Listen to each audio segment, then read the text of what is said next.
登天梯时，刚爬几个台阶，我就觉得累了，转身就想往下走，突然神识中传来一道呵斥，赶往回走，打断你的腿。我被吓了一跳，四处张望，没找到说话的人，劈腿小嘴，抬腿就向下走去。就在这时，又一道声音在我神识中响起：小家伙，爬到最上面的一个台阶，那里有99个苏珊等着你哦，你不要吗？我一听有自己最喜欢的苏珊，马上跟打了鸡血似的点头，要，谁都不能抢我的苏珊。话音一落，噔噔噔往上爬，每爬一阶，嘴巴里念叨着99个苏珊，99个苏珊。爬累了，我就坐在台阶上，拿出一个灵果，大口大口的吃了起来。吃完后，我看着前面依旧望不到尽头的玉阶，紧握小拳头，目光坚定地说：豆豆加油，前面有99个苏珊。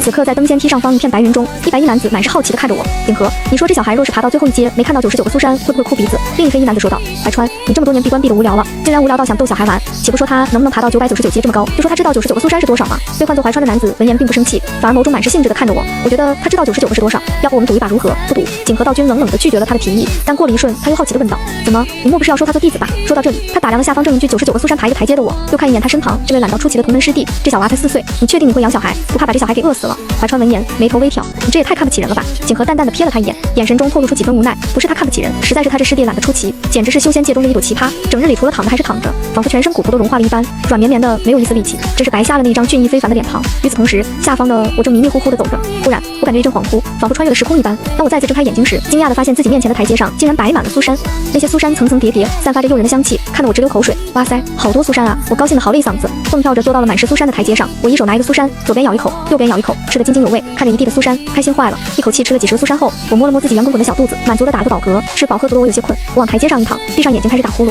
当我再次睁开眼睛时，我却发现自己的苏珊不见了。我有些迷惑地看看四周，我的苏珊呢？谁把我没吃完的苏珊给抢跑了？正疑惑间，我看到了前方转头望来的赵芷兰，我顿时怒了，又是这个坏姐姐，居然抢我的苏珊！我迈着小短腿，噔噔噔的一口气爬到赵芷兰面前，一双大眼睛瞪得溜圆，满脸都是愤怒的表情。赵芷兰看到我，脸上的表情瞬间变得阴沉下来。又是这个该死的小孩，他已经在这小孩手中吃过2次大亏了。这小孩是哪来的？为什么他前世的时候没有见过我？难道是因为他重新回到过去，改变了什么才碰到了这小孩？他在自己的那场前世今生的梦中，一直都没有这小孩的身影。这孩子到底是怎么回事？他记得清清楚楚，在那场梦中，他因为极度冰敏风的洛静初，处处与其作对，最后在一次历练中，他陷害洛静初不成，反被一直跟在他身旁的石初男一剑斩杀。他之所以有这番机缘，也是因为上次被这孩子差点捅死，在即将断气时，他做了一个梦，梦到了自己的前世今生。刚醒来时，他也以为是一场梦，可是那场梦太过真实，后来发生了几件事，才让他确定那是他的前世或者将来要发生的事。只是他不明白，他上次差点死去是因为面前的小孩，为什么他的梦中没有这孩子？而且上次的事到底是怎么回事？为什么这小孩说什么就应验什么？这又是什么天赋技能？他看着身旁一脸怒气的小红，似是知道这小红也认出他来了。为了防止这孩子嘴中再说什么对他不利的话，他脸上换上一个亲切的微笑。小道友，咱们又见面了。我却并不买他的账，一脸怒意地盯着他说道：你这个坏人，为什么抢我的苏珊？赵芷兰被我这话弄得一头雾水。什么苏珊？我哪有抢你的苏珊？你还不承认？我更生气了，抢我苏珊还不承认？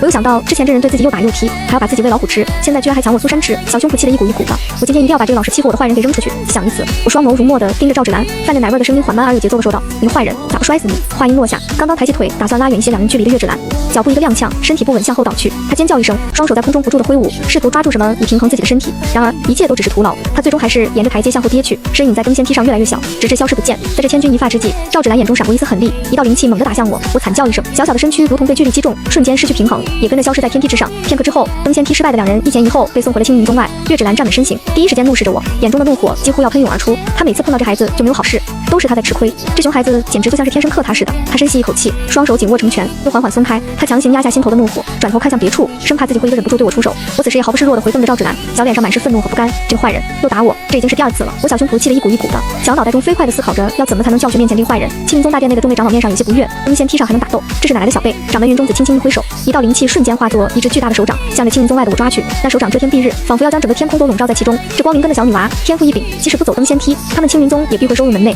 何况还是被人攻击下登仙梯的。赵芷兰此时有些心慌，她不明白怎么每次碰到我她梦中的事情就会变得不同。明明她前世是拜入铃木峰的，她现在连登仙梯都没走过，是不是进不了青云宗了？不行，她一定要进入青云宗。青云宗是青云界中最大的门派，门内资源众多，只有在青云宗中修行，她才能少走弯路，更快地提升自己的修为。而且作为水木双灵根的她，这一世必定会比前世更加优秀。只要走过登仙梯，她一定会成为宗门亲传弟子，给青云宗重点培养。想到这里，赵芷兰深吸一口气，扑通一声跪在地上。她抬头望向青云宗大门内的方向，眼中充满了坚定与渴望。青云宗诸位前辈在上，晚辈川安城赵家嫡女赵芷兰，水木双灵根，刚刚在登仙梯上受那小女娃的诅咒之术跌落，还请诸位前辈再给我一次攀爬登仙梯的机会。她话音落下，空中传来一声微压的声音。可赵芷兰闻言大喜过望，连忙磕头谢过。这一世，她还要拜入青木峰沐运真君的门下，只是她不会再嫉妒洛静初，更不会喜欢上石南初了。她不仅会好好修行，还会利用自己梦中所知抢其机缘。她倒要看看没了那些机缘，洛静初比她优秀多少。又被抓进大殿的我看着面前的诸位长老，大眼睛弯成一弯月牙，咯咯笑起来。这个我知道。我又被高人射了过来，看着正上手的云中子，我噔噔噔起步走到云中子面前，自来熟地爬到他的大腿上，找个舒服的姿势躺好，随后将云中子的胳膊摆放到刚好抱住的状态，躺在其怀中，舒服地叹口气。哎，可累坏小孩了，爬那么多台阶，苏珊还被坏小孩抢跑了。云中子看着我那小模样，眉头挑了挑，熊孩子还挺自来熟的。什么苏珊？我闻言来了精神，坐起身来，绘声绘色地讲述起刚刚在登仙梯上看到的苏珊。讲完之后，一脸坚定地说是坏小孩把我苏珊全抢跑了。众人听了我的讲述，有些哭笑不得。这孩子是对苏珊有多大的执念？幻境中出来后，还在想着苏珊。云中子伸手捏了捏我的小脸蛋，宠溺地问道：“那诅咒是怎么回事？”我听到这话，脸上的表情瞬间变得严肃起来。可不能说是我用言灵术把那个坏姐姐扔出去的，我啥也没干，我可老实了。我看着云中子，小脸板的正经十分，奶声奶气地说道：“那谁知道啊？那小坏孩坏事做多了，就发生不好的事了。”云中子看着我那小表情，心中不禁好笑。他挑眉问道：“真不知道？”我一脸严肃地摇了摇头，字正腔圆地回道：“真不知道。”揍我一顿，我也不会承认是我干的。云中子有些怀疑地看了我一眼，也没再追问这事。至于诅咒之事，这小崽子若真有这能耐，早晚露馅。他一个活了几百岁的老家伙，还治不了一个小娃娃。正此时，店内众人眼前一花，店中出现一黑一白的两道身影，正是刚刚在高空中讨论的景和、怀川两位道君，与众人相互打过招呼。两人也在大殿中找了一个位置坐下。云中子看着这两人，满意的捋了捋胡须。这两位可是宗门中高阶战力，飞升极有希望的天骄，两人又是同门师兄弟，关系又极好，就连修行也相互较劲。现在同为化神期修为。云中子微笑着看向两人，开口问道：“两位道君，此番可是打算收徒弟？”这两人一个沉默寡言，一个懒得不像话，都化神期修士了，门下一个弟子都没有。这般宗门天骄，这次怎么也要催着二人各自收一个徒弟？怀川道君闻言，看了一眼云中子怀中的我就收他了。随后他对着云中子怀中正看着他的我勾勾手指：“来，过来。”不见状，头一扭，将脸埋在云中子怀中，低声嘟囔着：“我才不过去呢。”怀川道君轻笑一声，手指微动，一道灵力将我从云中子怀中拉了过来。云中子乐呵呵地看着这一切，只要收徒，无论收谁他都支持，更何况怀川道君收的是他看好的小豆豆，自是很满意的。我的小身体不由自主地向着怀中道君的方向飞去，吓得我扯着嗓子尖叫：“抢小孩了，赶紧留小孩了！”清脆的童声在大殿内回荡，惹得众人哄堂大笑。扯着嗓子尖叫的我，身不由己地到了怀川道君的面前，我狠狠瞪了云川道君一眼，转身就要向着云中子走去。我一点也不喜欢这个抢我的坏叔叔，我喜欢那个爷爷。怀川道君见状，长腿一伸，勾着我的小身体向着他的身旁后退。我被我这一勾，踉跄着后退几步，小身体失去平衡，哎呦一声跌倒在地。我坐在地上板着小脸瞪着怀川道君，奶凶奶凶地说道：“你给我道歉，我就原谅你。”云川道君闻言唇角抽搐，向你道歉，小崽子想啥好事呢？他用脚轻轻踹了我一下，语气中带着几分挑衅：“我不道歉，也不让你原谅我呢，你咋办？”我又被他踢了一脚，更生气了。我从地上爬起来，双手叉腰，奶凶奶凶地盯着川道君，稚嫩的声音缓慢有节奏：“给你摔个大马趴！”话音落下，云川道君感觉身体突然失去了平衡，他猛地一晃，竟然从座椅上滑落了下来，重重地摔倒在地。他倒在地上，有些不可置信地看向我：“你做了什么？”我看他也摔倒了，高兴地直鼓掌，笑声清脆悦耳，传遍了整个大殿。哈哈，你摔倒了！云川道君从地上站起身，双眼微眯地低头看着正高兴地拍着小手的我，伸手拎起我的衣服，将人提了起来，啪啪啪对着我的小屁股抬手就是几巴掌。我笑容渐渐凝固在脸上，我瞪大眼睛看着川道君，眼中满是震惊和委屈，随后一嗓子哭了出来，哭声震耳欲聋，回荡在大殿的每一个角落，连着2次。我说别人倒霉，别人就要倒霉，再加上之前那小弟子说我会诅咒之术的话，众人看向我的目光满是打量之色。一个4岁的小孩子怎么会诅咒之术？难不成是什么大佬转世？云中子看向上手的静和圣君，面色凝重地问道：“老祖，这孩子可是？”静和圣君摆摆手，示意他不用担心，目前我没看出有转身的痕迹。为了稳妥起见，你去将30进取来查一查便知。云中子闻言，身形如鬼魅般在空气中一闪，瞬间便消失在众人的眼前。当他再次出现时，手中已多了一面古朴典雅的铜镜，那镜身上雕刻着密密麻麻的花纹，似乎每一道都蕴含着无尽的奥秘和力量。云中子轻轻挥手，将铜镜抛向空中，那铜镜在空中翻飞旋转，最终稳稳地悬在我的头顶上方。一道柔和的光芒从镜中射出，将我幼小的身形映照其中。众人屏息凝视，生怕错过任何一个细节。铜镜中的画面逐渐清晰起来，出现了我那张稚嫩而可爱的脸庞。镜面中的我并没有任何异常之处，依然是那个活泼可爱的小姑娘。看到这一幕，众人终于松了一口气，不是什么老怪物转世变好。此时，就连一直关注外面状况石渊也放心了。我身上奇怪的地方太多了，就连他都有所疑。相比一个未知的老怪物，他还是更希望我就是我。这孩子虽然顽劣些，但是至少是他看着长大的，知根知底，不会出现难以把控的意外。云川道君心下也放松了，不是老怪物转世，那他揍这熊孩子也不用有什么心理负担了。心念一动，手中赫然出现一把黑漆漆的棍子。他把玩着棍子，坏笑着看向我，慵懒的声音中夹杂着威胁的意味：“不许哭，再哭我手中的棍子可就揍你小屁股了。”我闻言哭声戛然而止，双手捂着小屁股，后退几步，拉开两人的距离，睫毛还挂着泪珠的狠狠瞪了一眼云川道君，捂着小屁股转身向着中子的方向走去。走了2步，回头又瞪了一眼川道君，凶巴巴地说道：“你是个坏人。”说罢，怕他挨揍，噔噔噔地跑向中子。云川道君看着我那小模样，轻笑一声：“小崽子，不会以为刚刚的事就这么算了吧？”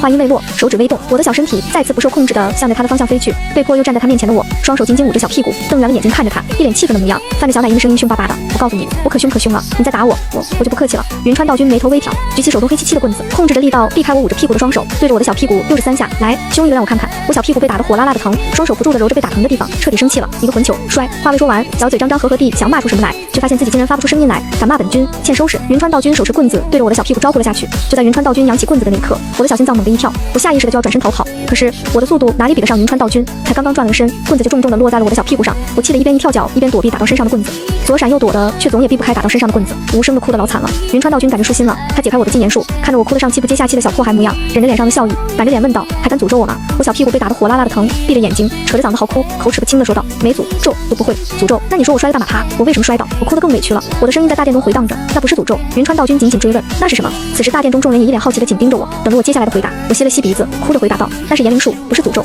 此言一出，大殿内顿时一片哗然。言灵术这东西，大家只在传说中听过，从不曾见别人修习过，而且这种高阶秘术极难修习。我一个4岁的小娃娃是怎么会的？刑法堂主万正真君则是一脸凝重地对着下手的一名弟子吩咐道：“金阳，你去查查这孩子的出身，可有师门长辈？”金阳躬身道：“是，真君。”话音落下，匆匆出了大殿。云川道君又问了几个问题，我哭得抽噎，回答得不清不楚。他有些不耐烦，扬起手中的棍子，板着脸威胁道：“不许哭！”我眼中噙着泪水，抽噎着问道：“那忍不住咋整啊？”话音落下，大殿中又响起一阵轻笑声。云川道君看我那小模样，忍着脸上的笑着，一脸严肃：“忍不住也要忍。”我闻言哭得更大声了，那都忍不住咋忍？云川道君手中的木棍做事要打我小屁股，我双手连忙捂紧自己的屁股，哭声震耳欲聋。再让我听到你的哭声，我手中的棍子可就要打在你屁股上了。我捂着小屁股转身就要离开，又被云川道君拉了回来。我让你走了吗？那你不让我哭咋办？那就不哭，那忍不了就挨揍。我将头转向大门外，伸出小手指向门外商量道：“那我去外面哭吧。”话落，转头期待地看向外面，等到外面我就不回来了，和石渊一起离开这里，就没人打我了。云川道君微挑眉头，看着面前的小崽子，心眼还挺多的嘛，知道打不过他，就想着云柔方针。不过这小心思对他没用，他伸手指向大殿中一个角落：“去吧，你去那里哭，哭完再回来，记得小声点，不能让我听到。”我防备似的，一步3回头的走到大殿中角落处，小小的身体站在角落中，对着墙壁小声的呜呜哭泣。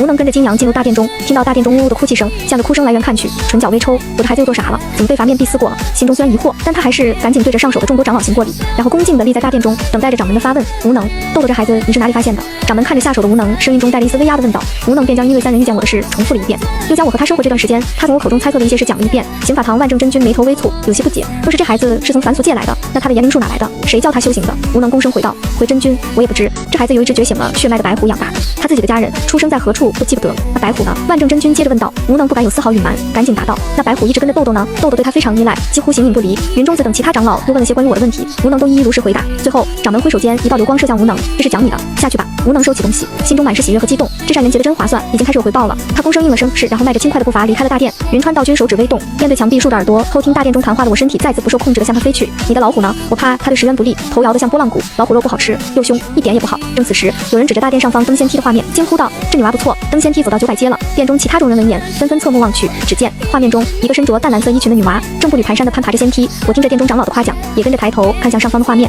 然而，当我看清那女娃的容貌时，却微微蹙起了眉头。我嘟着小嘴，一脸嫌弃地说道：“哪里不错了？又丑又脏的，眼瘸了是不是？”我带着小奶音的声音清脆悦耳，却在大殿中清晰地回荡着。众人闻言，一脸古怪地看着我。就在这时，一声冷哼响起，随即我的小身体向一处飞去。陆剑锋的雾神真君一脸严肃地盯着我，声音中夹杂着一丝危险地看向我。是眼瘸了。我被他的气势所摄，怔怔地看着他，嘴唇蠕动了一下，小手随便一指，他眼瘸了。然后我的手指却指向了另一处。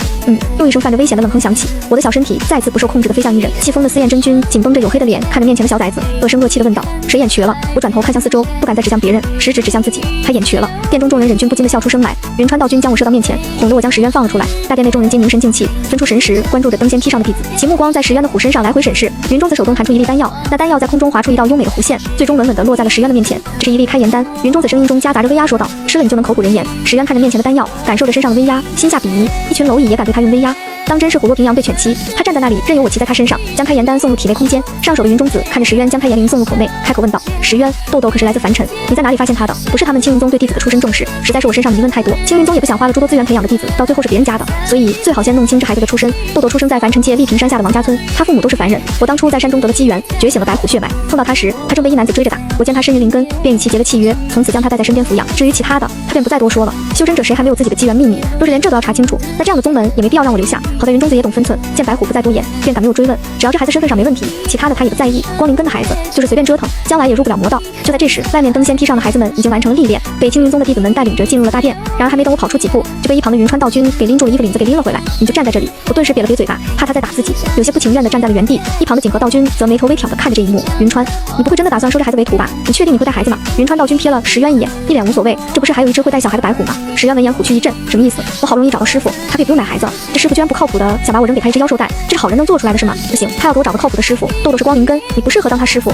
云川道君淡淡的瞥他一眼，你一只老虎可以奶孩子，我风灵根的修士怎么不能给光灵根的豆豆当师傅了？石渊被他这话气得一口老血，差点吐出来。他愿意奶孩子吗？他若不是迫不得已，早一早把豆豆那小崽子踹出仙界了。若非现在不是他本体，他一巴掌拍死面前这个糟心的人类。此时大殿中诸位长老开始给自己看中的好苗子抛橄榄枝。石南初，本君陆剑锋的剑影道君，你是天生剑体，可愿拜入本君门下？石南初有些激动地走出人群，对着说话的剑影道君恭敬一拜，弟子愿意。景和道君见状，生怕别人抢他看中的好苗子，赶紧开口，顾云舟，本君兵临根渐修，和你天生道体非同一种体质，你可愿意拜入本君门下？顾云舟只是思考一瞬，躬身上前，义子愿意。景和道君满意的点点头，接着看向兵临根的骆敬初，目光在他身上不住的打量。他不怎么喜欢女娃子，总觉得女娃子娇气不好带，但是这小弟子兵临根最是适合兵临风。骆敬初，你可愿意拜入本君门下？骆敬初闻言松了口气，他在来青云宗之前就打听过，他是兵临根，最适合他的就是兵隐风，而兵隐风最有潜力，门下没有弟子的便只有景和道君。果然，上天还是偏爱他这个穿越者的。他不仅有骆家这个修仙家族做后盾，还得了骆家的镇族之宝冰凤神木。这冰凤神木能窥破一切障碍，是外出历练寻宝的作弊器。他上辈子是一个凡俗界的普通凡人，过着996的社畜生活，缺钱缺爱，是个人都可以欺负他。后来过于压抑，得了抑郁症，又没钱看病，跳楼自杀了。想到前世的种种，再对比今生，骆敬初对自己在修仙界的未来更有信心。他相信自己一定会成为青云界受人瞩目的天之骄子。这辈子他要事业爱情双丰收，他还要飞升仙界求长生。想到此，骆敬初平复下激动的心情，上前一步，对着景和道君行了一礼，语带恭敬，弟子愿意。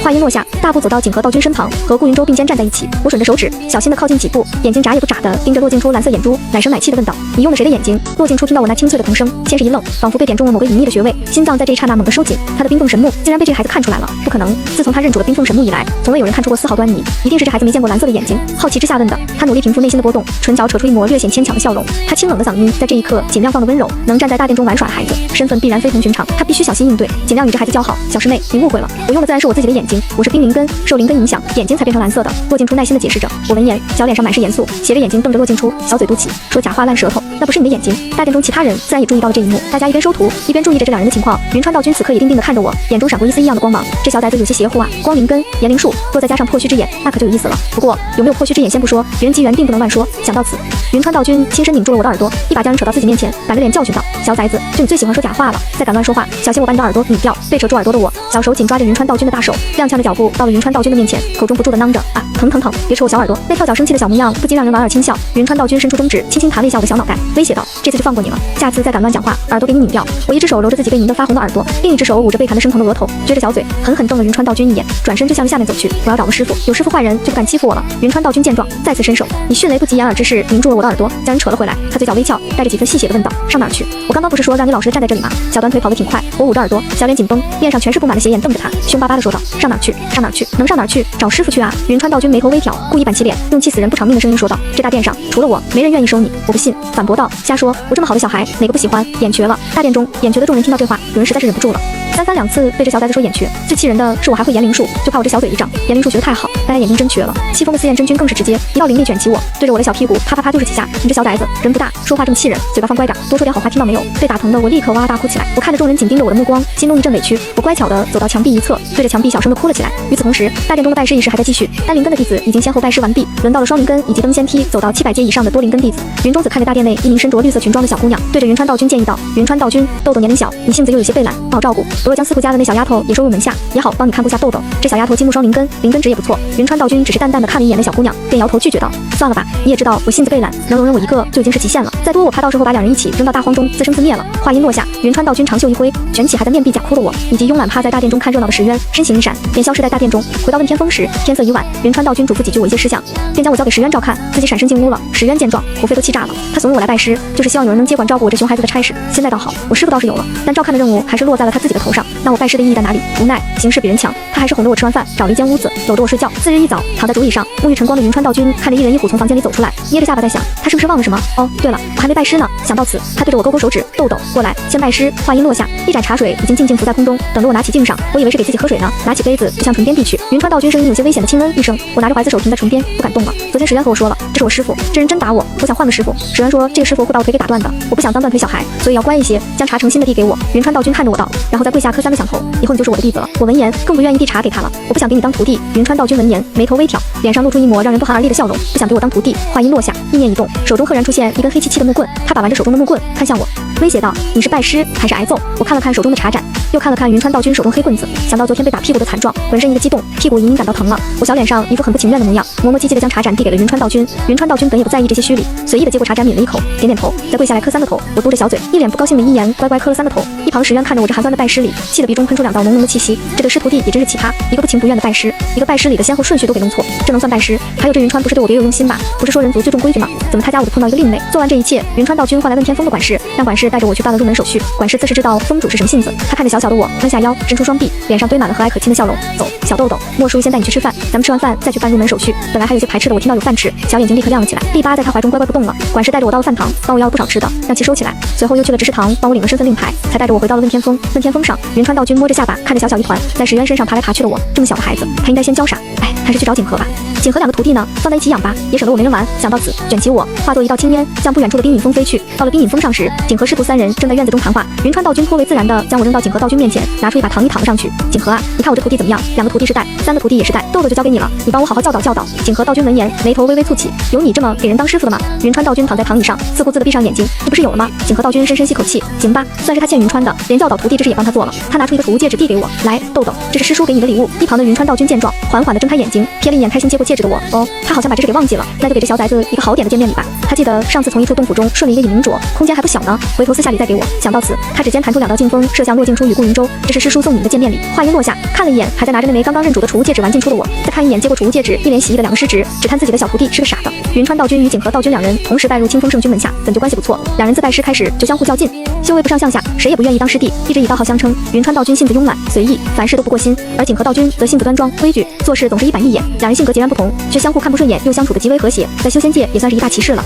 景和道君看向年龄上小的我，眉头微微一皱，他转头对洛静初说道：“静初，豆豆年龄小，自己住一个院子不适合，别让他与你同住一个院子吧，你平时多照顾一下他。”洛静初看了一眼还在拿着储物戒指玩进出的我，心下有些不满，他是来修仙的，又不是来哄孩子的，一小4岁的小屁孩能给人折腾死。这个新上任的师傅真会给他找事做，但他刚收了师叔的礼物，也不好拒绝，只好勉强点头答应。景和道君将玩的正高兴的我提到面前，又耳提面命的嘱咐几句，让几人下去先熟悉一下环境。到了晚上，没有石渊哄着的我开始哭闹不止，洛静初怎么也哄不好，只得抱着人到了云川道君所在的院子。小院中月光如水，静静地洒在云川道君的身上，他依旧如白日那般慵懒地躺在躺椅上，一袭白色的道袍在月光下熠熠生辉，美得如同谪仙下凡。可惜再好的景色，洛静初也无心欣赏，他快被我给闹死了。师叔，豆豆一直哭个不停，我怎么哄都哄不好，您看这可怎么办？话音落下，将在他怀中扯着嗓子哭的我放到了地上。我走到云川道君面前，闭着眼睛，张开嘴巴，含糊不清地说道：“石渊呢？石渊上哪儿去了？”景和道君此时也走出了房间，他看着哭得上气不接下气的我，对着云川道君说道：“这孩子一直由石渊带着，没有分开过，自然是不习惯的，去将那只老虎弄过来，不然今晚谁也别想安生。”云川道君也没说什么，身形一闪便消失在了院子中。再回来时，身后跟着白虎石渊。看到石渊，我终于不再哭泣，抽噎着爬上石渊的背，由石渊驮着跟在洛静初身后回到了院子。次日一早，洛静初帮我打理干净，带着我与顾云舟一起先去了弟子堂吃了早餐。吃了早餐，3人一起去了弟子堂。我年龄小，不识字，需要先去蒙学堂学习认字，而我与顾云舟要去弟子堂学习系统的修仙知识。将我送到蒙学堂之后，洛静初与顾云舟一起离开，坐在蒙学堂的蒲团上。我好奇地环顾四周，一双乌黑的大眼睛闪烁着兴奋与好奇。我从来没有和这么多个小孩在一起玩过呢。打闹嬉笑间，一名头发花白的老者走了进来，老者径直走到正上方的讲台前，坐在了垫子上。他目光威严地扫视了一眼下方的小童们，随后轻咳一声，缓缓开口：“安静，我姓刘，你们可以唤我刘师兄，负责教授你们识文断字。接下来，拿出宗门发你们的弟子规，就以这本书为准，教你们识字。”我跟着众人拿出了储物袋中的书，跟着大家翻到第1页，一字一句地跟着读诵，认真的认字。没过一会儿，我的注意力就开始分散了，我开始东张西望，一会和周边的小孩说话，一会晃动小屁股。刘师兄注意到了我的举动，他皱起眉头，指着我说道：“你说你呢？干啥呢？”我转头看了看两侧的小孩，以为刘师兄在指别人。我推了推坐在一旁的7、8岁的小童，奶声奶气地说道：“说你呢？”刘师兄看到这一幕，有些无语地说道：“你推别人做啥？我在说你呢，你说他呢？不是说我呢？我咋了？”我紧绷小脸不满地问道。刘师兄对我的话一噎，气得吹胡子瞪眼地看着我：“你不好好跟着学，动来动去做啥呢？”我闻言，抬起小手捶了捶自己的小肩膀，小脸上装作一副疲惫的模样。看书看得脖子疼了，动动。刘师兄却板着脸孔看着我说道：“好好跟着学，再捣乱把你扔出去。”话音落下，继续低头教导这帮孩子们学习。过了不足半刻钟，我那小小的身子又开始在座位上来回扭动。刘师兄又盯着我问道：“又咋了？”我大眼睛盯着他，一副认真的小模样。我小屁股多累了。刘师兄此时都不知道说啥了，他狠狠瞪了我一眼，警告一番。我安静了一会，没多大一会又开始做腰，不足1个时辰的课。我小屁股疼了3次，脖子不舒服4次，口渴3次，尿急5次，肚子饿了2次。刘师兄赶着让我待下去，他这课也不用讲了，直接走到我面前，将人拎到外面罚站了。被罚站的我却一点也不害怕，我站在外面，一双大眼睛滴溜溜地转着，仿佛在寻找着什么好玩的东西。我跟着石渊在山里玩习惯了，这点小惩罚对我来说根本不算什么。没过多久，我就自己跑着玩去了。等到下午洛静出来接人时，找遍山头找不到人时，心下一惊，赶紧跑回冰影峰，将此事告诉了正在喝茶的师傅与师叔。云川道君闻言，神识查看了正在睡觉的石渊，见其无恙，对着洛静初道：“无事，石渊是豆豆的契约兽，你带着石渊去找，自能找到。”洛静初心下松了一口气，师傅让他照顾小师妹呢。第一天小师妹就丢了，他转身出了院门，带着石渊一起去找我。一人一虎在蒙学堂所在圆无峰的半山腰和一处鸟窝中找到的我。找到时，我正抱着鸟窝中的蛋呼呼大睡呢，旁边还卧着一只成年卵鸟，那画面看着十分和谐美好。洛静初站在树梢上，看着对他虎视眈眈的卵鸟，心中暗自警惕，表面上却不动声色。他神识传音睡得正香的我，豆豆豆豆，快醒醒！连着叫了几声，酣睡正熟的我连动都不动一下。洛静初不由得静默了一瞬，心中暗自思量，看来要想叫醒这个贪睡的小师妹，必须得想个办法才行。随后他改口道：“豆豆，卖糖人的来了，再不起来，糖人就要被人抢跑了。”正睡得迷迷糊糊的我，朦胧中听到糖人被抢跑了，猛地从鸟窝中坐起，我的眼睛还没完全睁开，就开始嚷嚷起来：“谁抢我糖人？”话音落下，睁开眼睛，迷茫的四处张望，糖人呢？我的糖人呢？骆静初见状，不由得唇角抽搐。丫的，修仙界的小孩果真不能和凡俗界的孩子相比。你能想到一个熊孩子爬了几十米高的树，还睡在一只硕大的鸟窝中，抱着鸟蛋睡觉吗？最关键的是，大鸟还在旁边守着。他都疑惑我这熊孩子是怎么做到的。他轻咳一声，打断了我的张望，继续骗他道：“你师傅刚刚下山买了好多糖人，现在正等着你回去吃呢，咱们赶紧走吧，晚了就没有了。至于回到冰影峰有没有糖人，那就不关他的事了，那是师叔要考虑的问题。”我一听这话，那还了得！我迅速从鸟窝中爬起，抱紧树干，顺着树干快速向下滑去，一边滑一边叫嚣着：“都不准抢我的糖人！”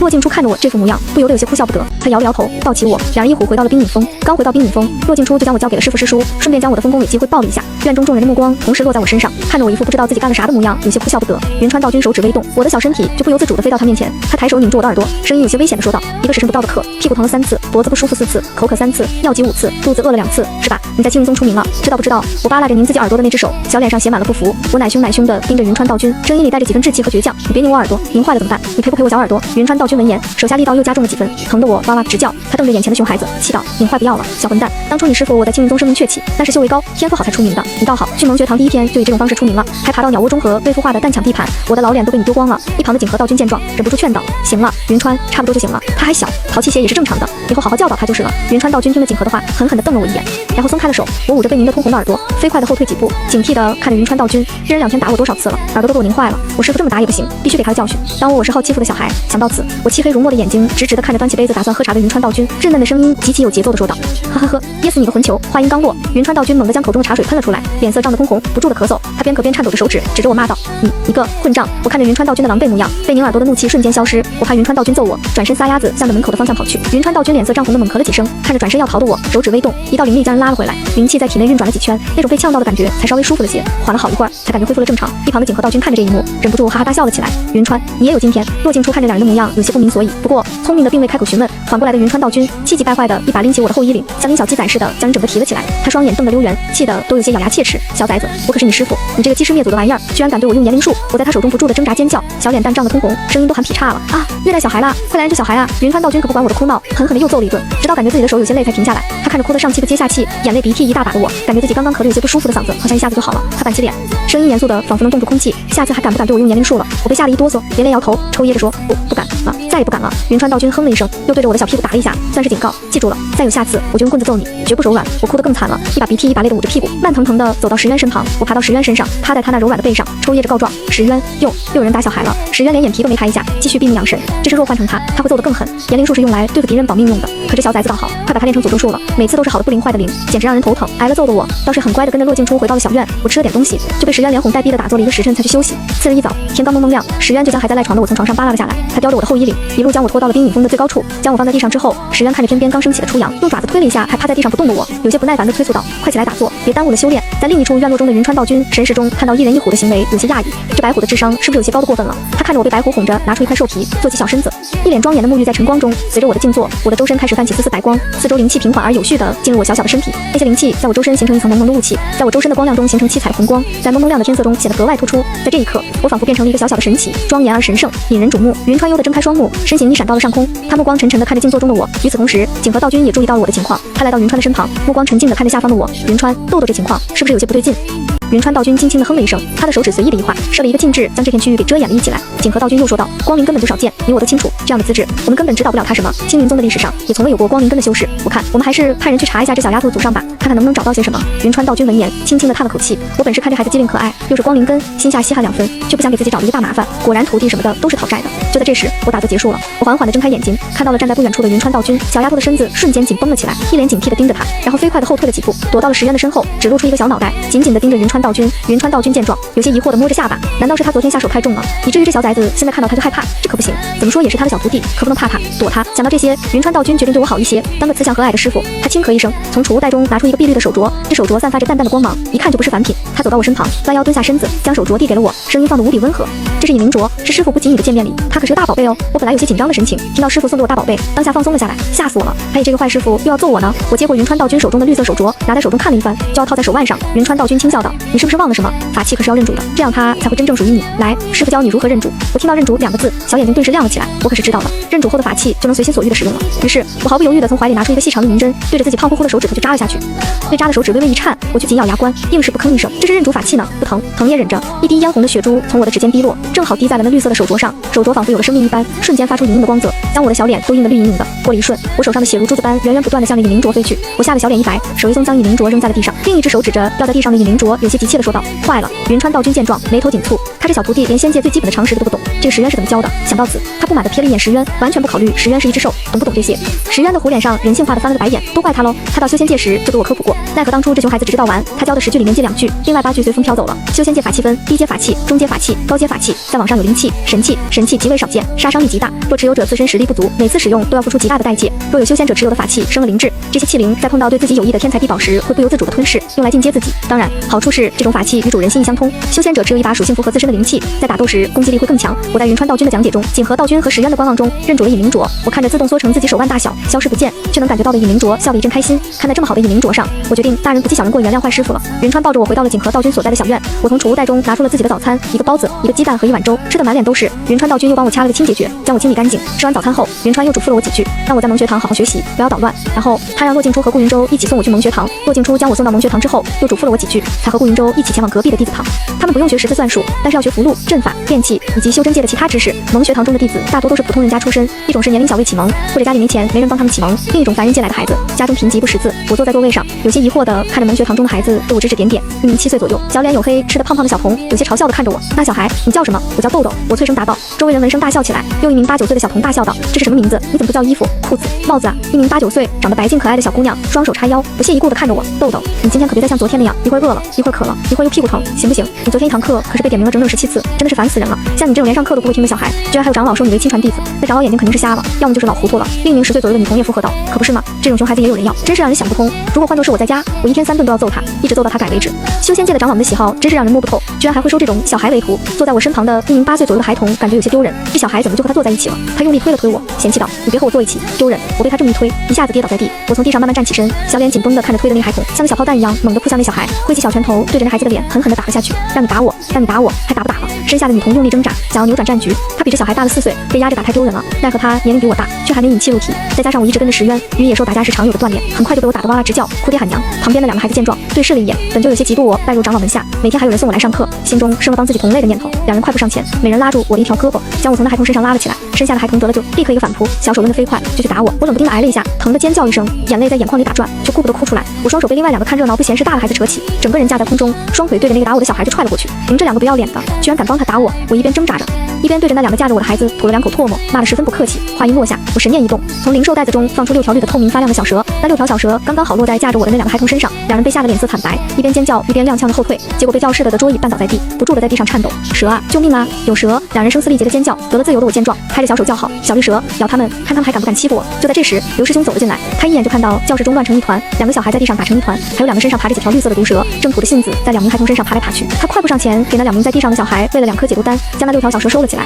刘师兄看了一眼昨天还在捣乱的我，心下有些不喜，这孩子灵根资质不错，又拜了化神道君为师，怎么就是不知道好好修行，见天的捣乱。昨天让我在外面罚站，结果我自己跑丢了，害得他对那丹精受怕的，生怕云川道君一个不满连累了他。他就是接一个教这群孩子任务，积分又不多，可不想去管教这熊孩子。想到此，他唤通知了刑法的堂的师兄前来处置此事。刑法堂的人到了之后，看着一群小萝卜头直摇头，这群小崽子刚入门就捣乱，又看看一脸刺头的我，有些无奈的摇摇头。化神道君的弟子还是要给一些面子的，2人也不想将事情闹大。问了一圈之后，这些孩子一致说是我先动手打的人，又放出了毒蛇咬人。2人对视一眼，有些无奈的拎着我的衣领，如临小鸡宰似将人拎走，送到了云川道君面前。正在晒太阳的云川道君看着一脸不服不忿的我，顿时感到一阵头疼。去蒙学堂不足半个时辰，被执法堂的弟子送了回来，他到底收了什么玩意？一个女娃子怎么能皮成这样？听完执法堂弟子的讲述之后，云川道君无奈的扔了2瓶低阶丹药给他们，有气无力的挥挥手将人打发走了。他坐直身体，动了动手指，真想再揍一顿，想到昨天才痛下决心要好好对他的小徒弟强忍下揍人的冲动，一脸严肃的盯着我：“豆豆，你到底想干什么？是不是又想挨揍了？”我小脑袋摇得像拨浪鼓似的，字正腔圆的回道：“不想挨揍，那你每天捣乱没捣乱？是那小孩先打我的，你那几条蛇哪来的？山里抓的。”云川道君看着我模样静默了一瞬，不想说话了，手好痒，咋办？深吸一口气，站起身，因小鸡似的将人拎到院子中的石桌旁放下，随后他看看着一副还不知错在哪儿的我，板着脸，声音严肃道：“将你学习的书拿出来。”我闻言，从储物袋中拿出在蒙学堂用的书，那书封面破旧，边角都已经被磨得圆润，看上去就知道这本书的主人没少拿它当玩具。云川道君接过书，打开看到被撕的只剩外皮的书，一阵沉默。他感觉自己的血压嗖嗖嗖在飙升，只能告诉他要怎么教导这种女娃子。揍，怕把人揍出来心理毛病，不揍。他怕他被熊孩子气得直接原地升天。他造什么孽啊？收了这么个玩意。沉默了片刻，终于还是忍住了揍人的冲动，手中微微用力，被撕的只剩封面的书化为烟粉消散在空气中。他从自己的储物空间里拿出一本厚厚的书来，板着脸瞪着我说：“从今天开始，我和你师叔我们两个教你，你再敢捣蛋的话。”说到这里，他顿了顿，手中突然出现一把漆黑的棍子，他将棍子在我面前晃了晃，吓得我一哆嗦，不由自主地后退了几步。他将棍子放在身旁的桌子上，然后设过一个凳子放在自己身前，对着我指了指凳子说：“坐下。”我抿了抿唇，心中不满，但就不敢反抗，只能乖乖地坐下，抬头看着云川道君。石渊说了，人类的师傅就是爹，我不喜欢这个爹，老是打我，我想换个爹。石渊说换个爹，这个爹就会把我打死。想到此，我更生气，小胸脯气得一股一股的，小嘴撅起，斜眼瞪着面前的坏师傅。云川道君瞥见我的眼神，冷哼一声：“下次再敢斜着眼睛瞪人，我就把你吊到树上吊3天，3天不准吃东西。”我闻言，心头一颤，赶忙扯开嘴角，露出8颗小乳牙，硬是挤出一副比哭还难看的笑脸来。云川道君用灵气控制着手中的书符，在我面前开始教导我识字。这是一本修仙界草木灵指大全，上面不仅图文并茂，而且每一页都蕴含着淡淡的灵气，仿佛是一本活的书一般。来，本君亲自教你。云川道君说着，手指轻轻点在书页上，那上面的文字和图案便仿佛活了过来一般，一个个跃然纸上，跳入我的眼帘。我顿时被吸引了过去，我瞪大了眼睛，聚精会神地看着那些跳动的文字和图案。云川道君见状，心中满意，开始详细地给我讲解每一种草木灵植的习性和用途。他讲得有趣，我听得聚精会神，有时候还会问出一些简单的问题，师徒二人一个讲一个听，要有配合的默契。过了几日，景和道君从外面回来，帮我集齐了一些灵植配成药浴。至于骆静初与顾云舟年龄大了，再泡用处不大，他将药浴弄好，提起正在识字的我，不顾我的挣扎，将其衣服脱光，扔到药桶中。你动啥？这是特意给你准备的药浴，我可不信。这一看就是煮肉吃的，我一点也不想被煮，我挣扎着从浴桶中爬出来，小脸都快急哭了，口中不住地说道：“我是臭的，不够好吃，我有烤肉，我给你吃。”说话间，一下从浴桶中翻到地上，我光着小身子在地上滚了2圈，随后快速地爬起来，对着自己光溜溜的身子不住地吐着口水，接连吐了几口唾沫之后，戒备地看着景和道君：“师叔，我又臭又脏的不好吃，你去把骆静初抓来煮去，它长大了，又白又嫩的，可好吃了。”景和道君眼睁睁地看着我把自己弄成一个小脏孩，满身都是泥土和草屑，仿佛刚从泥地里滚了一圈出来。再听到我的童言童语，有些哭笑不得。帮我准备药浴这事本来该是我师傅做的事，我师傅懒，所以只好派这个师叔去准备。现在倒好，他好不容易把药浴弄好，这熊孩子不感激便罢了，还在这里搞这一出，他感觉好心塞。云川道君则直接一脸黑线，这熊孩子对吃的到底有多执念，解释多少遍了，这是泡澡，泡澡不是吃我，怎么不想到煮小孩吃了。他对着我随手掐了一个清洁术，清洁术落在我身上，瞬间将我清理干净，恢复成原本白嫩可爱的样子。然后他一个胳膊夹起我光溜溜的小身子，直接丢到一旁早已准备好的药浴桶中。再敢动我揍你！云川道君板着脸威胁道。话音未落，他手中已经出现了一根黑漆漆的棍子，我被丢进药浴桶中，溅起一片水花。我双手紧紧地抓着木桶边缘，大眼睛中噙着泪花，与云川道君对峙着。师叔和师傅都要吃我，泡澡都不是这样的，谁家泡澡下面还加火啊？这明明就是煮小孩吃呢！想到自己要被吃了，我哇一嗓子哭了出来。我臭的，我不好吃，不要吃我！景和道君此时也沉默着走了过来，他看着哭得上气不接下气的我，有些哭笑不得地问道：“你是怎么知道要吃你的？”我闻言闭着眼睛嚎哭，说话有些含糊不清。这桶下面都加了火，这就是煮小孩呢？景和道君各种解释保证。我虽然还有些怀疑，但到底不再哭泣，乖乖地在木桶中坐好。在木桶里玩了好一会儿，确定真的没有危险后，我才慢慢地放松了警惕，开始在木桶里欢快地扑腾起来，水花四溅，我的笑声也随之飘荡在空气中。云川道君见我不再在闹，开始哄着我在木桶中入镜打坐。随着我的入镜，正午的阳光仿佛也受到了感应，源源不断地汇聚在我的身上，为我披上一层淡淡的光晕。木桶内的灵药也开始缓缓发挥作用，药力如同涓涓细流，源源不断地涌入我的体内。突然，我的小脸变得扭曲起来，我感觉到了体内的经脉仿佛被无数根针扎一般疼痛。在一旁坐着的与景和道君一起喝茶的云川道君察觉到我神情的变化，连忙传音道：“坚持住，只要你能坚持住，经脉会变得粗壮有韧性。”怕我半途而废，他顿了一下，面色有些纠结地说道：“坚持住，下次我再打你时，你就能和我平手了。”我本来还有些想放弃的，但听到这话后，我瞬间打消了念头。坏师傅天天揍我，我要变得厉害起来，厉害到能揍师傅。于是我咬紧牙关，忍受着体内的疼痛，继续坐在木桶中打坐。四周的灵气仿佛也感受到了我的决心和勇气，开始越来越多地汇聚在我的身边。木桶中的药力也越来越淡，我的面色逐渐平静下来，仿佛进入了某种神秘的状态。当我体内的灵气凝聚到一定程度时，我觉得丹田处胀胀的有些不舒服，但为了能打得过云川道君，我努力忽略这种不适感，继续坚持着。就在这时，啵的一声轻响在我的体内响起，我的丹田瞬间扩大了数倍，那种胀痛感也随之消失。与此同时，我的修为也晋升到了炼气2阶，一股强大的力量从我的体内涌出，让我感到无比的舒适和畅快。我缓缓地睁开眼睛，脸上露出了得意的笑容，我终于变得厉害了，终于可以揍师傅了。想到这里，我忍不住兴奋地挥了挥小拳头，开心地感受了一下自己的修为，我忍不住哈哈大笑，全身充满了力量。我终于有机会给自己报仇了，之前受到的委屈和欺负，在这一刻都化为了无形，取而代之的是满腔的斗志和期待。想到这里，我从木桶中破地站起身，水珠溅落一地，我扶着木桶边缘站定，小脸上满是严肃。我深吸一口气，挥手间一道白光骤然凝聚，带着凌厉的气势向着不远处的云川道君疾驰而去。坏人，看招！我口中大叫着，声音里充满了志气和愤怒。一旁的景和道君见状，忍不住哈哈大笑，眼中满是宠溺。他鼓励道：“豆豆加油，师叔明天还给你泡澡，争取早点暴揍你师傅一顿。”与此同时，云川道君面对疾驰而来的白光，就连躲都不躲。练气期的小菜鸟想伤害一个化神道君，做梦呢！他站起身，上前一步，一把拎起我，拿起我的小衣服，粗鲁地给我套上，口中嫌弃地骂道：“你个逆徒，满脑子都是欺师灭祖的想法，看我不收拾你！”说到这里，他啪啪啪地对着我的小屁股又是几下，声音清脆响亮，我被他打得哇哇直叫，小脸上满是委屈和不解。我挣扎着喊道：“不是说我变厉害了就能揍你吗？我现在变厉害了，咋还挨揍？”云川道君帮我把衣服鞋子穿好，又狠狠地在我屁股上打了一下，这才罢休。想打我，等你什么时候修为超过我才有机会。就你现在还没有我腿高，练气2层小看两修为，只有挨揍的份儿。再次被揍的我，哭得伤心欲绝。我都这么努力的修行了，怎么还是只有挨揍的份啊？我的命好苦啊！自从来到青云宗，我小屁股3天2头挨揍，这样小孩可咋活啊？想到这段时间的遭遇，我哭得更惨了。我决定了，我要离开青云宗，我再也不要和坏师傅在一起了。一旁的云川道君与景和道君看着我那样，只觉得想笑。大概待在小孩子的世界里，背不出来书，被打屁股就是很严重的是吧？看到这里的宝子请注意，本文现在开始改为第3人称开始叙述。正文开始，到了晚上，豆豆在自己的卧室里翻来覆去，把能拿带走的东西全都收到自己的储物空间中。石渊见状，有些奇道：“你这是做什么？”豆豆站在空旷的房间内，转过身来看着他，小脸上非常认真的回道：“石渊，咱们走吧，不要这个坏师傅了，他见天揍我，都给我打坏了，我又打不过他，咱们还是走吧。”话音落下，轻轻地打开房门，探头探脑地向外面张望一番，转头小声地对着石渊道：“石渊，外面没人了，咱们走。”石渊闻言，卧在地上连动都不动一下，他不雅地翻了一下他硕大的虎眼。熊孩子想一出是一出，他才不和他一起闹腾呢。但是他也不能说自己不走，不然豆豆非闹腾死不行。想了一下，他慵懒的声音在室内响起：“豆豆，你先去外面探探路，看看情况如何。若是没问题，我再去找你。你知道的，我体型过大，容易引起你师傅的注意。”豆豆看着石渊内瘦的身体，觉得他说的对。石渊长得太大了，太招摇。他先去探探路，再喊石渊走，这样应该就没问题了。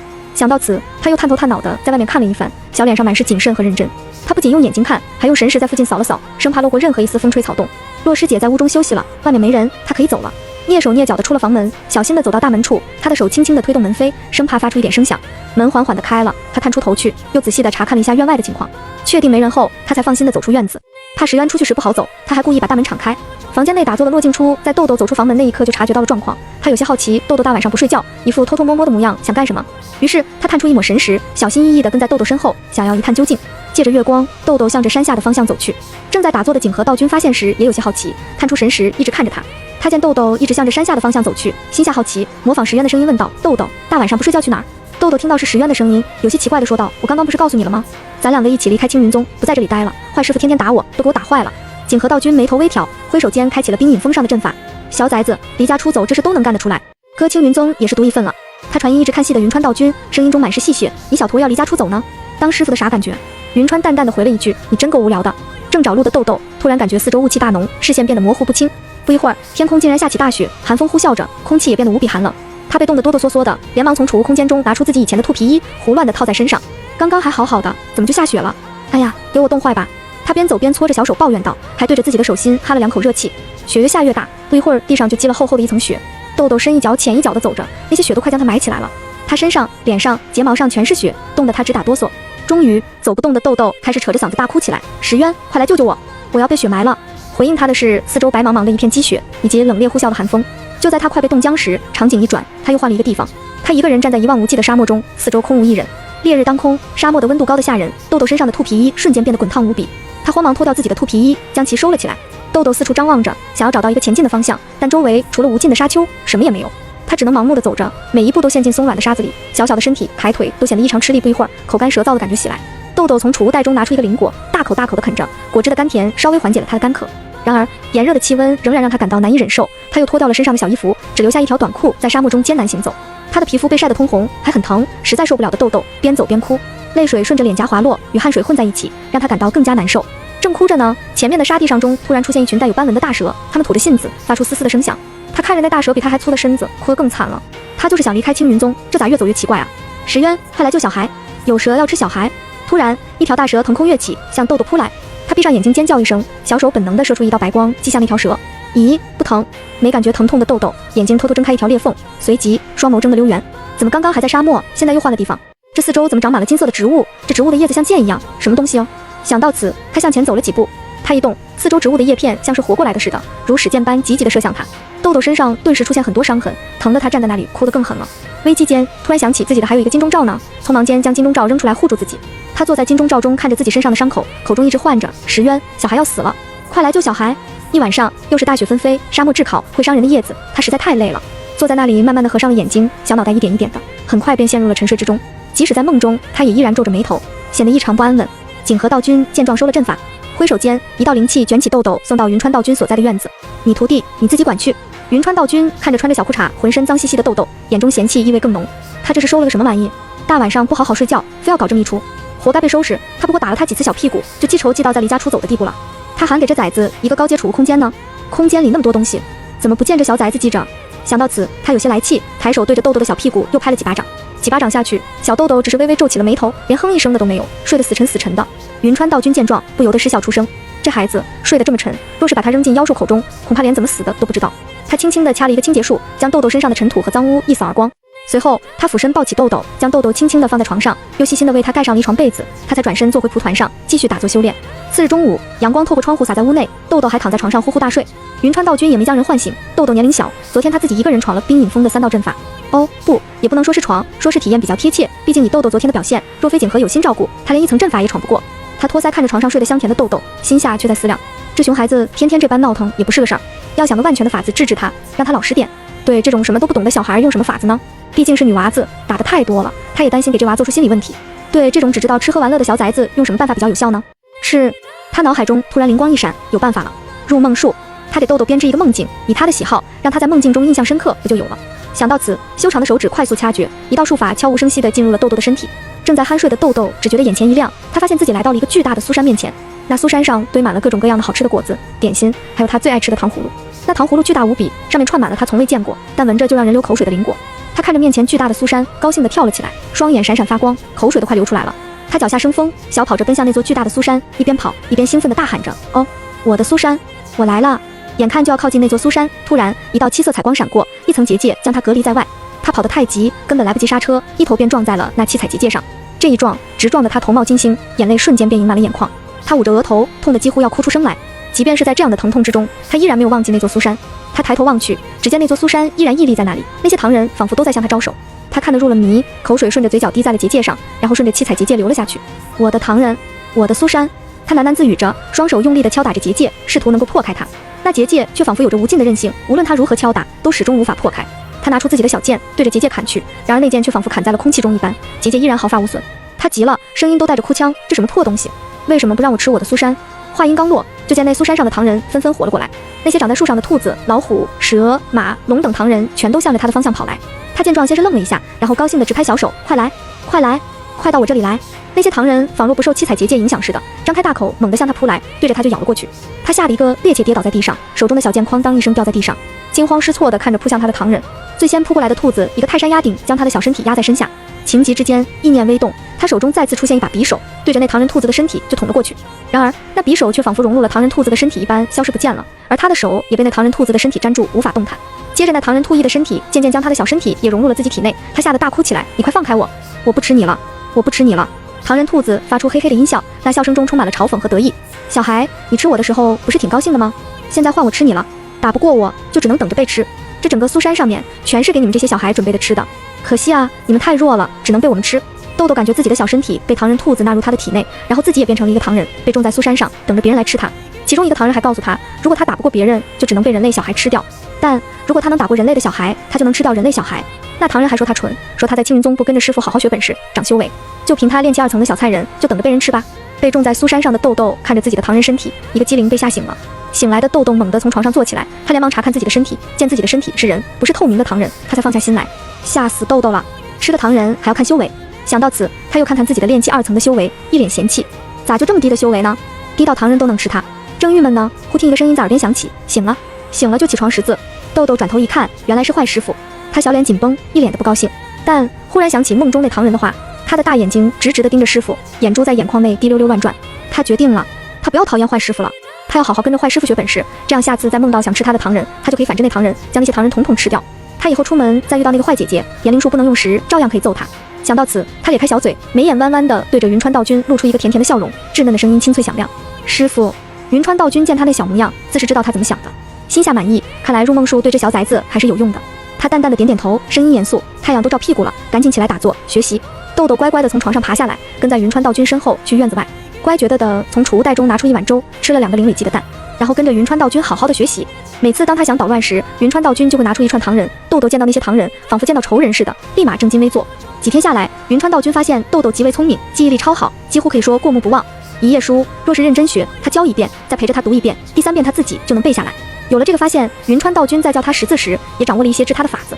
3个月不到，豆豆就学完了常用的字以及基本的识数。不到半年，草木灵直大全背完了。他又拿出一本修仙界灵兽图谱与修仙界奇石矿脉让他背，当然修行也没落下。每日早上换由他陪着他在冰饮峰峰顶打坐一个半时辰，然后让他玩一会儿，就开始继续背书记东西。中午泡一个时辰的药浴，到了下午再由景和教他练剑。至于为啥是景和教，实在是他嫌累麻烦，看着豆豆那软绵无力的剑术，他忍不住想揍人。景和比他有耐心，更适合教导小孩这事。若不是怕自己的小徒弟到最后不认自己，只认景和，他早撂挑子不干了。1年半下来，豆豆5岁半了，该背的东西也背完了，修行也稳定在炼气3层的境界，只剑术上还是有些不太像样。这1年半以来，豆豆也只是在冰饮峰上玩，骆静初已经11岁了，和他也玩不到一起。至于顾云舟13了，更不会带他玩。修仙之人也是人，不能与世隔绝，不通人情世故。云川道君决定把他扔到弟子堂，和弟子堂的孩子接触接触。弟子堂存的意义，一是让些孩子在一起学习修行，有对比，知道个人有个人的特长；二是同门弟子之间有些了解，能培养出同门之情，将来遇到什么事，弟子间能共进退。弟子堂都是亲传，内门弟子共3年的课程。弟子堂内5岁半的豆豆人小，坐在最前面，周边都是比他大的孩子。他上的第1节课是阵法课，教授阵法的陆和峰的陈师兄。豆豆在冰饮峰除了阵法和练气，其他都接触过。他睁大眼睛听着上面陈师兄在上面讲课，就是不懂，听不懂得豆豆开始四下捣乱。他拿出一个灵果偷塞给坐在他旁边的小胖子身上，声音低到只有2人能听到，给你吃的，别客气。上手的陈师兄轻哼一声，看着豆豆道，你站起来把我刚刚讲的重复一遍。豆豆闻言睁大眼睛一副无辜的看着他，让他重复啥？他一个字都没听到。他眼珠一转，推了推身旁的小胖子，喊你呢，赶紧站起来。陈师兄瞪了他一眼，伸手指向他，我是让你站起来，没叫别人。豆豆从蒲团上站起来，一脸疑惑地看着他，讲啥？陈师兄眉头紧蹙，耐着性子又重复了一遍，将我刚刚讲的复合阵的布阵要点重复一下。豆豆摇头，不知道，没听懂。听不懂还不好好听，在这里捣乱。陈师兄斥道。豆豆也不乐意了，紧绷着小脸，斜眼瞪他，我都听不懂了，你还让我听？陈师兄看他这一副不知错的样子，耐性全失，一道灵力甩出，直接将人扔出门外，冷声道，你在门外好好反省。豆豆小身子不受控制的直接飞向室外，刚刚落地，就见那陈师兄又扔出一个东西，尚未来得及看清是什么东西，便觉四周一阵变化，他被困在一个阵法里。豆豆在阵法中来回乱闯，不知道过了多久，他累得躺在地上直接睡去了。再次醒来时是被骆静初唤醒的。豆豆睁开迷茫的眼睛，打量了一下四周，他还在弟子堂外。他站起身，有些不解地问骆静初，师姐，我早上过来上学呢，就被教授的师兄扔出来，闯了一个阵法，这天咋就黑了？骆静初闻言嘴角微抽，一脸纠结地看着他，他还知道他来上学呢。之前去蒙学堂做任务的师兄不愿意教他，实在太皮，那师兄管不了，好吗？在冰饮峰师傅师叔亲自教，本以为学乖一些，又让他来弟子堂上课，结果他倒好，第1天上课又被扔出来了。他自己还有一脸无辜，不知道发生了什么。整个冰饮峰能吃的果子全在他储物袋中，能掏的灵兽蛋全都被他掏一遍。冰饮峰现在是灵兽都绕道走的地方，这幸亏不是他徒弟，若是他徒弟，他觉得他会疯。带着豆豆回到冰饮峰，将人交到师叔手中。骆静初将豆豆在弟子堂干的事悄悄传音讲述了一遍。云川道君有些头疼的挥挥手让他下去，板着脸看着豆豆。豆豆被他看得浑身汗毛倒立，小眉头紧蹙的仔细想了下自己今天都干了什么事。他没打架，他没惹灵兽，他去上学了，还闯了一个迷踪阵。想了一圈，得出结论，他没干坏事，没干坏事就没不用挨揍。想到此，心下放松，眼睛一弯，露出8颗小奶牙，脆生生唤了一声师傅。云川道君不为所动，面色严肃，你去弟子堂之前是怎么保证的？好好学习，不捣乱。那是怎么做的？豆豆闻言来劲了，一脸气愤的告状，那个师兄讲的阵法听不懂，他还叫我重复，我都听不懂了，咋重复？他还把我扔外面关阵法里了。云川道君也不与他废话，直接拿出揍他的棍子，就是一顿胖揍。豆豆被揍得边跳脚躲边哇哇直叫，这不是我的问题，听不懂咋办？被揍了一顿的豆豆觉得这一切都是那个陈师兄的错，他讨厌死那个陈师兄了。次日早上跟着云川道君打坐回来，吃了些东西，又跟着骆静初去了弟子堂。上午教的是符箓课，这次授课的师兄算是耐心比较好的，豆豆倒是没闹腾，老老实实的上完了课。上完课，授课师兄前脚出门，他收了自己的东西，第一个飞奔出教室。走出教室，正准备去找骆静初的豆豆，小鼻子抽动，闻到一股淡淡的香味，他眼睛一亮，吃的，谁做好吃的了？他循着味道到了一处院子外，豆豆站在那座小院前，闻着里面浓郁的香味，口水都快流出来了。他小鼻子不停地抽动，露出了一副馋涎欲滴的可爱模样。从自己的储物袋中拿出一个漂亮的篮子，这篮子还是骆静初给他变的，他平时宝贝的不得了，为了一口吃的，委屈一下这个漂亮的小花篮吧。他在篮子中放了许多自己爱吃的灵果，他提着篮子走到门前，轻轻地敲了敲门。有人吗？谁家在啊？就在他话音刚落之际，院门突然吱呀一声自动打开。院门一开，那浓郁的香味儿直直地传入的豆豆的小鼻子中，刺激得他咽了一下口水。他提着自己的小篮子，抬腿走了进去。院子内，2名年轻的男子正坐在石桌旁，一人身着灰色道袍，面容沉稳，目光深邃；另一人则身着白色道袍，身姿飘逸，宛如仙人。他们的目光不约而同地落在了豆豆的身上，眼中闪过一丝好奇。豆豆也不惧怕2人，提着他的小篮子走到2人面前，被石桌上那口正冒着白烟的大锅牢牢吸引，锅中炖煮的肉香四溢，让他忍不住咽了咽口水。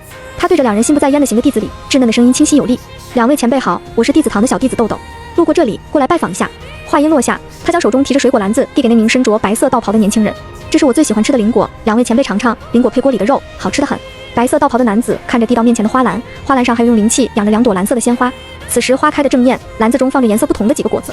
再瞅瞅小家伙，一双眼睛直直地盯着锅中翻滚着的灵兽肉，还有什么不明白的？他和紫金两人在这里煮灵兽肉吃，肉香味飘到弟子堂那边，引来了一只小馋猫。这只小馋猫想吃锅中的肉，还知道提着自己喜欢的水果，美其名曰拜访。他哭笑不得地接过小不点一本正经递过来的篮子，将篮子中的灵果拿出来放在桌上，篮子又递给豆豆。这篮子一看就是为了哄小孩编织的，他一个几百岁的人不至于拿哄小孩的东西。行了，拜访也拜访过了，礼物也收了，你可以走了。他挥了挥手，示意豆豆离开。豆豆接过篮子，有些懵，这不对啊，在他的印象中，提着东西去拜访长辈，长辈不是应该热情地招待他，然后请他吃肉？这咋收了他的灵果要赶他走呢？前辈，我来你家串门呢，你不请我吃饭吗？豆豆一脸认真地指着桌上还在翻滚的灵兽肉，那肉的香气四溢，引得他小肚子里的馋虫直叫唤。白衣男子紫金闻言不禁哈哈大笑，小家伙，这可不是普通的肉，这是妖丹期的黑羚羊，肉质中蕴含着强大的灵力，你吃了会消化不了的。豆豆舔了舔嘴唇，目光还是忍不住往那灵兽肉上瞟，真的好香啊，那肉看起来鲜嫩多汁，感觉很好吃的样子。他眼珠一转，退而求其次地说道，那我喝点汤行不行？汤应该没事吧？紫金看着他那可爱的小模样，忍不住又笑了起来。他摇了摇头说道，这汤你也喝不得，这汤是用灵泉水熬制的，你太小了，身体承受不住那强大的灵力，会撑爆经脉的。豆豆闻言，小脸顿时垮了下来，嘟着小嘴，有些不高兴。他都这么礼貌了，这个前辈怎么一口汤都不给他喝啊？小孩都快馋死了，给闻闻味也行啊。想到此，他大眼睛一亮，对哦，他闻闻就可以，他不吃。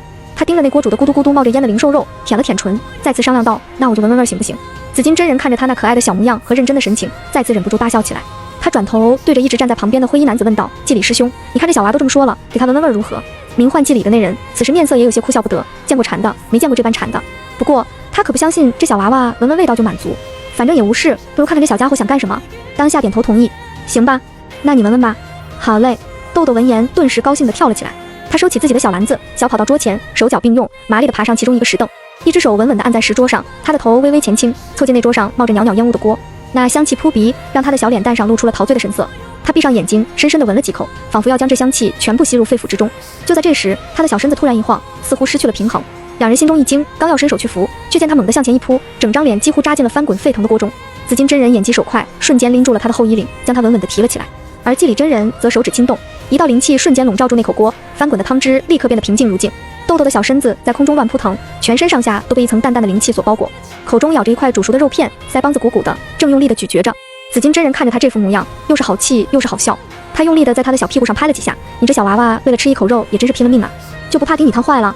此时小身子乱扑，全身上下覆盖住灵气，口中咬着一块煮熟的肉片，口中鼓鼓的正在用力地咀嚼吃到嘴里的肉。他腮帮子鼓鼓的，哪有空回应他？他终于吃到好吃的黑羚羊肉了，真好吃，不枉费他为了一口吃的讨价还价这么久。季礼真人有些担忧地看着他，紫金师弟，他吃一口应该没事吧？紫金此时也有些犹豫，这口羚羊肉都到了豆豆口中，他也不好再从他嘴中抠出来吧。再者，这小娃为了一口吃的这么拼，他若真从他口中将肉抠出来，难免这孩子会哭闹。只是犹豫了一会儿，豆豆口中的肉已经被他用力地吞咽了下去。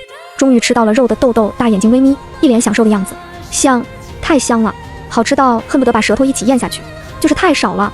想到此，有些意犹未尽的豆豆手指微动，一道微弱的灵气卷起锅中的肉，向他的方向飞来。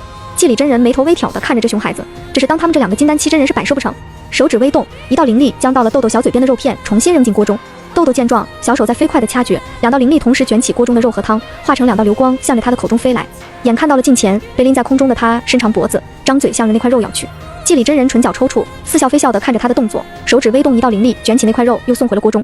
豆豆见肉片飞走了，也不恼，头一歪，飞快地嘬了一小口肉汤，这次没急着咽下去，在口中好好品尝了一番。好吃，太好吃了。季礼真人看着他那模样，轻轻摇摇头，这孩子真不好带，真难为仁川师叔了。抬手对着他小屁股啪啪啪又是几下，笑骂道，为了一口吃的，你这是多长了800个心眼子。说话间，用力一扔，将豆豆扔到院子中一个角落。豆豆那娇小的身躯在空中划出一道弧线，急速地朝着地面坠去，眼看着就要重重地摔落在地，他那小小的身躯在空中猛地一翻转，稳稳地落在了地上。他45度抬头望天，一脸得意地看着季礼真人与紫金真人两人的方向，想摔他没门，他可是经常被人扔，练出了特殊的技能，把他扔多远，他能稳稳地落在地上，不被摔屁股。站稳后，他的目光再次落在还在煮得沸腾的黑羚羊肉上，口中不由自主地流出口水。那羚羊肉太好吃了，他就吃了一口，还想吃，咋办？突然，他感觉自己经脉一阵剧痛，刚刚进入他体内的黑羚羊肉，还有那口汤汁化成澎湃的灵气，在他身体内乱窜，撑得他经脉隐有些爆裂的样子。他疼的五官瞬间皱成一团，眼中噙了2泡泪水，张嘴就想哭。紫金真人见状，挥手间一道灵斩将豆豆射到身边，随手扔了一个蒲团在地上，面色严肃地对着豆豆道：“坐下，我帮你将灵力化开。”疼得脸色发白的豆豆闻言，乖巧的盘膝闭目坐在蒲团上。然而他体内那股灵力却如脱缰的野马，横冲直撞，更加暴躁。正在此时，一只有力的大手抵在他后背上，紧接着，一股温和的灵力从那大手中缓缓流入他的体内，帮他化开、梳理，引导着那股灵力慢慢地进入他的丹田。随着时间的流逝，他体内的那股灵力渐渐平静下来，四周的灵气向着他的方向缓缓凝聚，形成了一层淡淡的灵雾。丹田中的灵气也越来越多，豆豆感觉自己再加把劲就能再次进阶。紫金真人见他有突破的迹象，挥手间在他四周设了一个聚灵阵，怕桌上的黑鳞羊肉会引起打坐的豆豆分心，两人已经将那锅鳞羊肉收了起来。两人目光同时聚在豆豆的身上，此时的豆豆身上散发着微微白光，整个人仿若被镀了一层荧光，四周的灵雾折射在荧光上，形成道道红光，非常美观。两人虽未收徒，但也有些听闻，传闻上次宗门收徒收了一名稀有的光灵根弟子。再看看面前的孩童，自是猜出了豆豆的身份。不过两人虽也修行数百年，也是第一次见到光灵根修士进阶修行，当真是开了眼界。另一边，到了下学的时候，来接豆豆的骆静初再次找不到人时，已经习以为常的他，先是回到冰影峰将豆豆又找不到的事的告知师叔，随后带着石渊去找人。他现在对这小师妹已经不能用无语来形容了，简直是极品。谁能告诉他上个学天天找不到人是什么情况？一次两次也就算了，这天天的到处找人，还要不要人活了？他是来修仙的，不是来给人当保姆做老妈子。师父师叔就不能考虑一下他吗？他也才11岁而已，也是孩子，也是需要别人关爱的年龄。有些气闷地跟着石渊停在一座小院前，他上前轻轻叩了3下门，声音恭敬：景和道君坐下，弟子骆静初来接小师妹豆豆，多有打扰之处，还望前辈见谅。他只是跟着石渊找到这里的，至于这里面住的是谁，他也不知道，也只能这般叫门了。大门吱嘎一声从里面自动打开，走出一名身着灰色衣袍的年轻男子。祭礼真人打量了一眼骆静初，侧身让开，让骆静初能看到院子中的豆豆。豆豆中午吃了一块黑鳞羊肉，此刻正在进阶，今日怕是要留在这里了。骆静初看着院子中正襟危坐，身上仿若镀了一层金光的豆豆，心下羡慕。